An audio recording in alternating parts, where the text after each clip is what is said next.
જય હિન્દ. વડોદરાના બહુબોલકના આયાતી અને નસીબથી બનેલા સાંસદ એવા હેમાંગ જોશી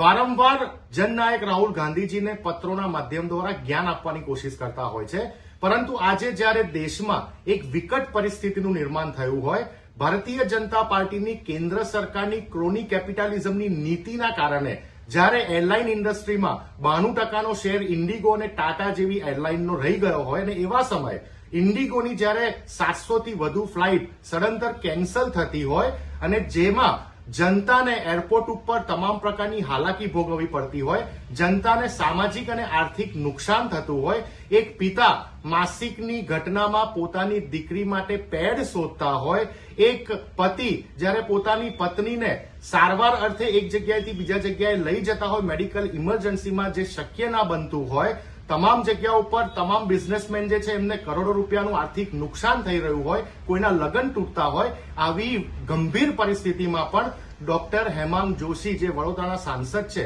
એમને પ્રધાનમંત્રીજીને એક પણ પત્ર નથી લખ્યો, એમને એવિએશન મિનિસ્ટરને એક પણ પત્ર નથી લખ્યો. પત્રો લખવાની વાત તો દૂર રહી, ટ્વીટના માધ્યમ દ્વારા અથવા સોશિયલ મીડિયાના માધ્યમ દ્વારા દેશની જનતા, ગુજરાતની જનતાની માફી પણ નથી માંગી, સંવેદનાઓ પણ વ્યક્ત નથી કરી. ત્યારે પૂછવા માંગુ છું કે ડોક્ટર હેમાંગ જોશી રાહુલજીને પત્રો લખીને શું સાબિત કરવા માંગે છે કે પોતાની સસ્તી પ્રસિદ્ધિ માટે આ કાર્યો તમે કરતા હોય એવું લાગી રહ્યું છે. માત્ર ને માત્ર તમારા શીર્ષ નેતૃત્વમાં બેઠેલા બે નેતાઓને વહાલા થવા માટે આ તમે કાર્ય કરતા હોય એવું લાગી રહ્યું છે. જ્યારે ખરેખર વડોદરા અને ગુજરાતની જનતાને તમારા પત્રની જરૂરિયાત હોય ત્યારે તમે કોઈ પત્ર વ્યવહાર ના કરતા હોય, સાબિત કરે છે તમારું રાજકારણ કઈ દિશા તરફ જઈ રહ્યું છે. અને સાંસદ શ્રી, આપણે એ પણ કહી દઉં કે આ જે પરિસ્થિતિનું નિર્માણ થયું છે એ તમારી જ ભારતીય જનતા પાર્ટીની કેન્દ્ર સરકારની એક બે વ્યક્તિઓને ફાયદો કરાવવાની નીતિના કારણે થયું છે. તમે પોર્ટ, એરપોર્ટ, મોબાઈલ નેટવર્ક એક બે વ્યક્તિઓને આપી દીધા, એરલાઇન ઇન્ડસ્ટ્રીમાં એક બે વ્યક્તિઓને ફાયદો કરાયો,